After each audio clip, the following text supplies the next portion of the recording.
Happy New Year, everyone, and welcome to Hindsight Rewrites, where we jump into some B movies and change some of this and change some of that. As always, if you'd like an overview on how I approach these rewrites, go check out the intro video, which I'll leave linked in the description, and then head on back. So today we're going to be jumping into part 2 of our Birdemic rewrite, written and directed by James Nguyen. Again, as I mentioned in part 1, if I'm pronouncing that wrong, James, I mean no disrespect. As we said in part 1, I kind of played with the poster from the original. I'm not really a fan of the original poster. Went with something more akin to the Rip Tracks poster with the red and the birds, and we just had a little fun with that. Like with the other rewrites, I'll be directing you to another review if you want to look at something a little more closer to the original, and that'll be from I Hate Everything, who I sent you to for part 1 as well. So go check him out. I'll leave a link and then come on back. We left off in part 1 with Natalie and Rod in their hotel, which ended up fading to the moonlight and then black. Again, we know what they were going to do. We didn't need to show it. We start off part 2 officially with an establishing shot similar to that of the beginning of part 1 with the beach. It's more of a sunrise, a calm before the storm, if you will. From the beach, we cut to this camper. Now, this camper might be against the criteria, but I think at the same time it isn't. It's not from the original film. It's something I pulled from the internet. But we do know that James has access to green screens from his previous film, Replica, where he used large amounts of green screen. So I think that kind of qualifies as something that our filmmaker had access to, and we're going to roll with that for this opening scene and some other bits with this camper, with James having access to the green screen. From the exterior of the camper, we cut to inside, where on a table is one of the collected birds from part 1, and it's sitting next to a scientific testing kit. Doing that testing is Dr. Jones and Tom Hill, who got together in part 1 to figure out what was making the birds go crazy and act out of sorts. While they continue to test on the bird inside the camper, outside more birds are starting to flock in from the ocean, and they're making that god-awful screeching sound, that aggressive screeching sound that differentiates them from normal, peaceful birds, I guess is the term we'll use. In the camper, Tom looks up from his task, looks over at Dr. Jones. We're too late. It's begun. So before we get into the full-on Birdemic, I just wanted to point out, I know James was going for, some action and, all sorts of excitement, but at the end of the day, birds are not airplanes, and they do not make airplane sounds, and they do not explode when they hit things. So we're not doing the birds explode and make weird airplane noises with our Birdemic. So our birds move through town in various locations where we saw from part 1. Here you got Rod Street. Then you have the area where that pumpkin festival was taking place that was part of Rod and Natalie's date. And then we get to our gas station. And here again, another thumbs down guy, because in the original, the birds run into the pumps and everything and make boom boom. No. However, swarming birds will cause cars to lose control and crash into shit, and that can make your boom boom. So there you go. So our swarming horde of birds is causing panic and destruction throughout Half Moon Bay. From the destruction, we cut to the exterior of the hotel, where birds have made their way there, and they're hovering outside just in a very odd, menacing type manner. Their screeching wakes up Natalie, who gets up, doesn't disturb Rod. He's zonked out for reasons. She looks out the window, again, gets very freaked out because the birds are just hovering right outside. It's very odd. She's very scared. She's not sure what's going on yet, but it's definitely not normal. She does eventually wake up Rod and has him come look. Like her, he's very confused and kind of scared. He tries to call for help, but he can't get through because of all the chaos that the birds are causing. With the birds continuing to hover outside, Rod and Natalie decide to barricade the door and the windows with their bed and try to wait it out. Despite being scared himself, Rod does his best to console a frightened Natalie, and we dissolve to sometime later where they are still waiting it out, but Rod finally looks out and sees that the birds have went away, at least temporarily, and tells her that's their chance to get going and try to get out of there. So from this point on, in the original film, we do not have that blue Mustang show up that we saw in the credits and in a few other scenes in that front half of the movie. So, whatever the reason, rental ran out, I don't care. We don't have that, and they wrote around it, or they tried to, by saying that he lost his keys, or whatever. We're just going to go with that they had brought an Uber or a cab or some sort of ride to the date, knowing that they were going to be drinking and so forth. Since the birds left, Rod and Natalie think themselves safe, at least for the time being, and leave their room, but they are incredibly wrong when the birds end up returning and they are caught between the angry birds and their room. So, in an effort to get to safety, they beat on one of the other hotel doors and they're let in by Ramsey and his wife, Becky. Ramsey and Becky inform Rod and Natalie that they are both hunters and their plan is to get to their van where they have a number of weapons. When Rod asks how are they going to get there, Ramsey goes to the closet and grabs some clothes hangers. And he says, hopefully this will be good enough to get us to the van. Despite a number of birds hovering over the room, the group still decides to move out in a back-to-back formation with their now iconic clothes hangers in an effort to get to that van. In the now iconic scene that I don't dare cut, Rod, Natalie, and Ramsey fight the birds off with their clothes hangers while Becky struggles at first but ultimately gets the van door open so that the others can scramble inside to the relative safety of the vehicle. With birds swarming around the vehicle, Ramsey gives Rod a rundown of the weapons they have available. So for a bit of fun, I set up this like an inventory for a video game. In the original movie, they have a butt ton of like automatic weapons. We're not doing that. They're hunters, and as such are probably like gun holder with their permits and everything too. So they both will have a handgun. So you got two handguns, two shotguns that they're using for the hunting, and then the orange vests, which are also used for the hunting, which will come into play later. So I will forgive the lack of birds in the front half of the film because that's more of the romance end. But now that the Birdemic is fully started, we need swarming birds around everything and everyone, unless there's some other explanation on why they're not doing so. Speaking of which, as our heroes are trying to drive through the swarm and avoid ending up like those cars from the gas station that run into stuff and start blowing up, Ramsey sticks his shotgun out of the window and blasts a few birds out of the air with that lovely shotgun spread, and that causes the birds, at least temporarily, to disperse. With the birds temporarily gone, our heroes drive away, and that dissolves into them approaching a pair of cars that struck each other during, again, some confusion from a swarm. They see a smaller swarm, but still a swarm near the cars, and they pull over, and like they did before, disperse the birds with a shotgun blast. So in the many reviews of this film, including the one I sent you all to, it's pointed out that there's multiple times where busy traffic can be seen in what's supposed to be this apocalyptic type event, or at least this localized apocalypse. Either way, you shouldn't have the busy traffic. I'm guilty of this, having traffic go by in some of my scenes as well. It's just something you got to point the camera in the other direction. In lieu of having any shots pointed away from the road, we'll just crop in and move on and go to our victims in the car who have these cheek wounds that James likes to use in most of all his victims. Here we're just going to have broken glass to imply that, you know, the birds and the crash just caused all this kind of havoc, and maybe some of the birds got into the car, or maybe it's from the glass, or a little bit of everything, and we'll just go with that. Ramsey and Rod find a little girl named Susan under one of the vehicles seeking refuge from the broken glass and everything in the chaos in the main part of the vehicle.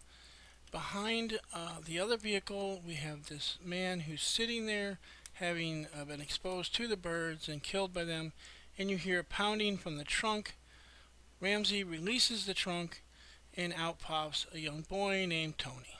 With the birds starting to assemble once again, the group beelines it back to the van just in time before the birds fully reassemble into a swarm, and starts swooping down towards the vehicle. Rod tries to shoot at a couple of them with the handgun, missing horribly, while Ramsey loads the shotgun. In this encounter, Rod ends up getting injured in his neck from one of the talons, but eventually Ramsey is able to load the shotgun and disperse the birds again with a big blast. Escaping yet another swarm, the group pulls away, and while Natalie is tending to some minor wounds from both children, the adults discuss on what to do next. It is ultimately decided that after grabbing some supplies, they're going to head towards Ramsey and Becky's house. After the plan is made, we cut to the sky where another swarm is being dispersed so that the group can get into the store. Now, in many reviews, it's pointed out, where is Becky at this particular point in the film? Maybe the actress was gone that day or something, who knows? But I will point out that we do have a shot of the young boy sleeping in the van. So let's just go with Becky is right in front of him, sleeping just off screen. Ramsey watches the door while Natalie and Susan go to get food, and Rod goes to get water. While getting his water, Rod comes across the store clerk who died from an encounter with the birds that they just got done dispersing. Speaking of said birds, they begin to reassemble again a little quicker each time, and Ramsey calls everybody back, and they head back to the van. Ramsey lets the birds cluster a little bit first, and then takes a bunch out at once with the shotgun spread. As they drive away, Ramsey sticks his gun out the window and he pops off another couple shots that clear the place more for them, at least temporarily. So from their escape at the store, we dissolve to this park, this state park, county park, whichever, where suddenly the birds that are following them peel off.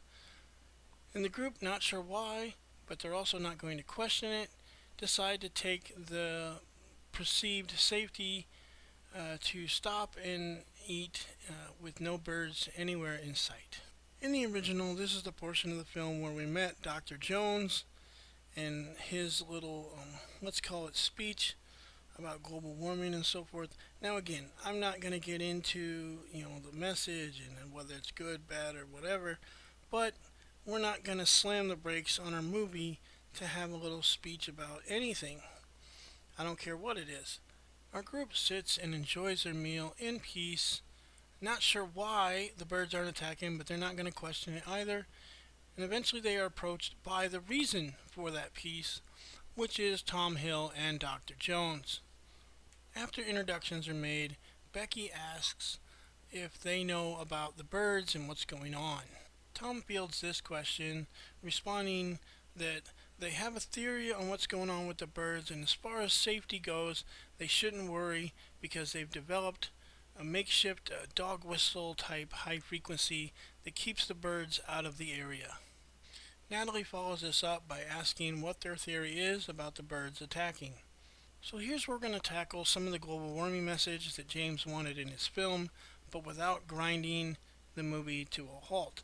Dr. Jones fields the question from Natalie and informs her that he and Tom's theory is that global warming has caused a number of environmental and ecosystem changes that have now combined with specific weather conditions and in turn screwed with the birds' migratory senses, throwing them all out of whack and ultimately causing the current issue or Birdemic.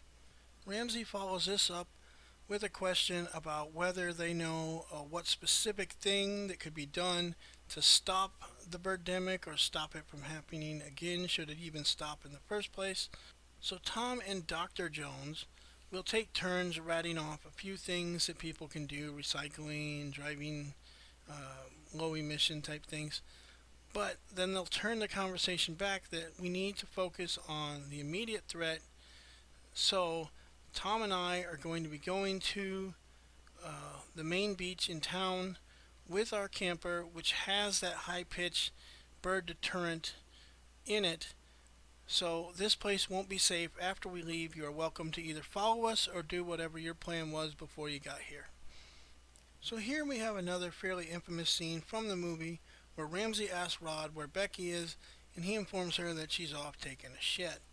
Now, I'd rather not get so crass with it, so instead let's just have them sitting there and talking about whether they should follow Tom and Dr. Jones uh, or go back to their original plan of going to Ramsey and Becky's place. Our little friend is telling us that having Becky and Natalie go to the back bushes for a place to do her business is a bad idea, and I'm going to agree with him. And instead, we're going to have our two ladies packing heat, walking back from the park facilities, having just, freshened up there. With Tom and Dr. Jones gone and their high pitched deterrent with them, the birds return to the park with a vengeance and attack the ladies, taking down Becky and killing her on the ground. Natalie does her best by taking out one of them with the pistol, but it's not enough. Without the shotgun or the deterrent from Jones and Tom, we should not have Natalie running without anything around her, so instead she's being swarmed while she's just fleeing really quickly away. And we get Ramsey coming out of the vehicle and again dispersing the birds with a shotgun blast. A frantic Ramsey rushes to where the ladies just were and finds Becky dead in the weeds. He mourns for a few moments, but he's smart enough to get back to the van before breaking down and crying us into a fade to black. So the back end of this movie is filled with a handful of scenes that I find, unnecessary, so I'm going to cut them entirely.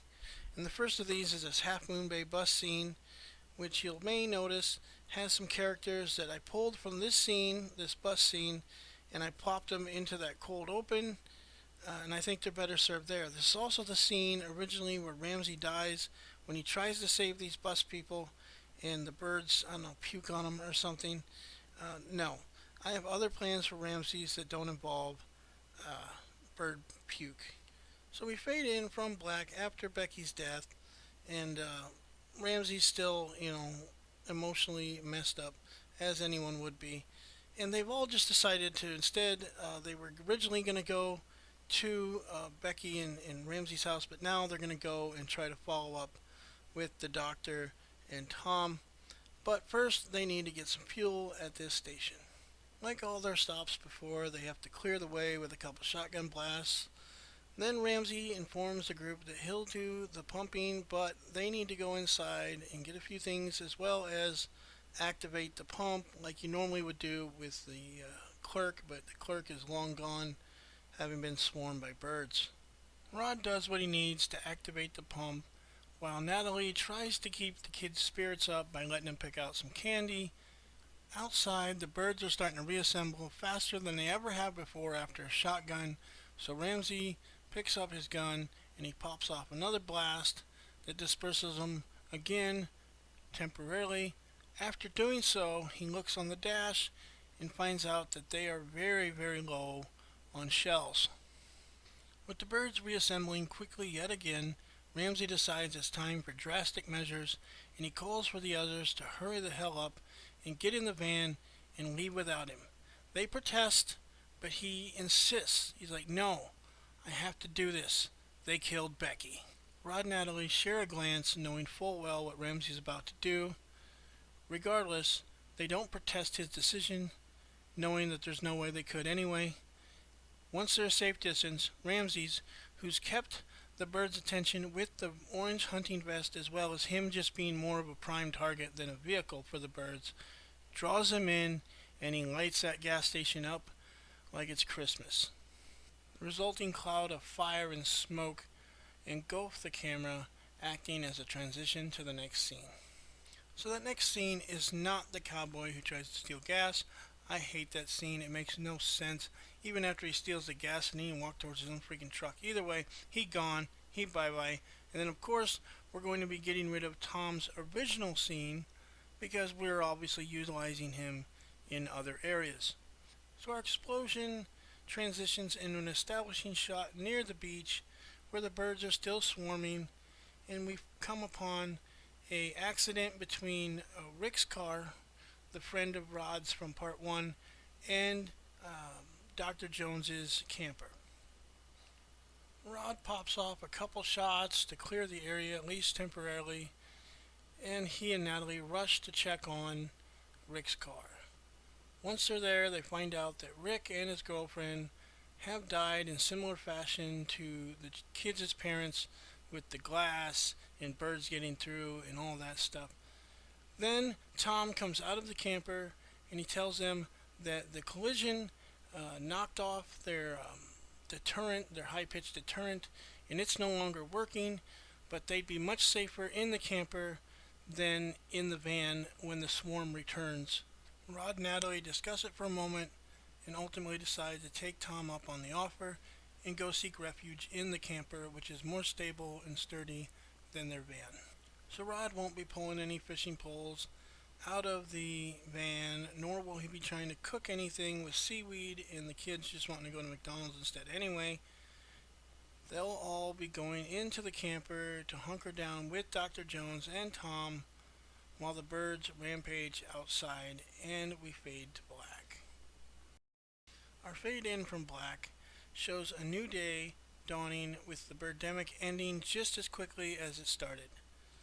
Rod, Natalie, and the kids enjoy watching the birds fly away, while Tom and Dr. Jones temporarily are happy that their theory is mostly true, but resolve to work together to prevent future birdemics if they can, by figuring out the specific conditions so that way they can predict what's going to happen, as well as advocate for things that can prevent it by knocking down the global warming and so forth.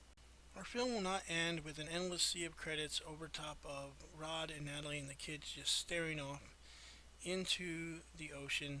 Instead, we'll get a touching look at the new family as they watch the birds fly away. That will transition into a shot behind them before the credits appear in the original, and then just the end flashing up on the screen before we fade to black and our proper credits just roll over a black screen. My final thoughts on Birdemic are a mixed bag, to say the least. I thoroughly still admire James for his initiative, getting this thing out in front of people to see it and get it the traction that it ended up with. Whether he intended for it to be the so bad it's good type thing or not is irrelevant.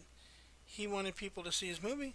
People see his movie. Like I said, Cinema Sins, all these different reviews, riff tracks. That doesn't just happen. So props to James for, whether it was intentional or not, getting eyeballs on his movie. And I think a lesson here for any of the rest of us is just know what you're working with for a budget. You can be ingenuitive and you can try to reach a little beyond your station, but I think if you try to reach too far, then that's going to hurt your work. Like, know what you got and play with that, and good story trumps all the other stuff every time anyway.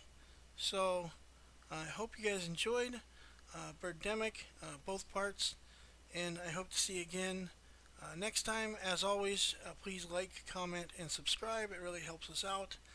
Head on over to the Patreon if you'd like. If not, that's cool as well. And I will see you all with the next Hindsight Rewrites.